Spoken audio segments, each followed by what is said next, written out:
I was able to travel to Kyrgyzstan last year to see the projects that Orphan's Promise is supporting there and visit a children's home that we had been supporting. We had helped them do a micro enterprise. We'd helped them start a chicken farm. So it was a chance for me just to come to the orphanage, meet the director, spend some time with the kids and see the facility. There was this little boy that was, I don't know, just kind of a sadness in his eyes. So I just naturally said, what's his name and what's his story? And so they said his name was Adimir and he was 5 and that he'd only been there a couple months. He was taken away from his mother and him and his sisters are here. So I said, well, you know, was mom an alcoholic? And they said, no, his mom's a good mom. He misses his mom. The family couldn't feed their children. They were going hungry and they didn't have enough money. Immediately, I just had this compassion for this mother. I was imagining, you know, what if I couldn't feed my children and they were taken to an orphanage, you know, not because I had done something, not because I drank, but because I couldn't provide. And in my head, I'm thinking, how much does it cost for them to be here at the orphanage? How much would it cost for us to help this family?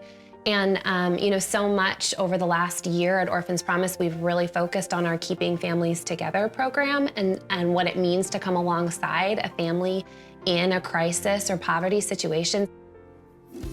So I couldn't get him out of my mind, and the rest of the day, we were outside with the kids. I was taking pictures and I met his sisters. You know, they were all about posing for the camera and he just started to warm up. You know, his little sad eyes, he started to kind of joke around and wink and laugh. And so I went back to my hotel room that night and I really had a hard time falling asleep. And I just felt like if I was gonna have peace, if I was gonna leave this country with answers to this story, like I needed to see for myself what the situation was. So we drove the hour or so out of town to the village, and the grandmother starts telling us her story and how she recently has given her life to Christ through a local church, that she had rejected Islam and that she had turned to Jesus. And so she kind of just started explaining the reasons why they were out of work. They were in a hard situation with their house, this very small 2-room home that they had. They were about to lose it. Okay, well, my children need to be fed. They need an education. I'll put them in the children's home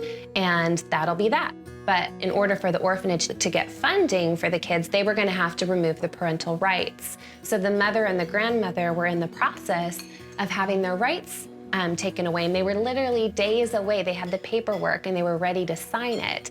And when we heard this, we just said, no, no, no, stop. Don't you see what you're doing? Yes, you're going through a hard time and maybe the orphanage was a solution for a short time, but we wanna find a way to help you get your life back together. And I pulled out my camera and I said, look, like, this is them yesterday. They talked about you and they miss you. And I could just see, you know, that register with her.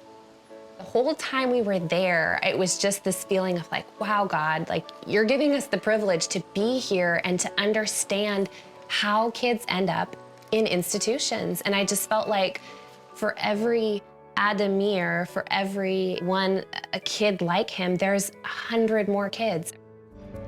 While I was there, we had connected with a pastor of a local church. We were able to set up a plan and how we as Orphan's Promise and we as the local church could stand behind them that first year so that they could grow as a family and then slowly, you know, diminish that support as they didn't need it anymore. So the grandmother's now employed, the mother's making steps towards employment. And I think it was within a month of me having visited, the kids were back with mom and with grandma. And so we've been renting them an apartment. We've been helping them with some basic needs with food and clothing.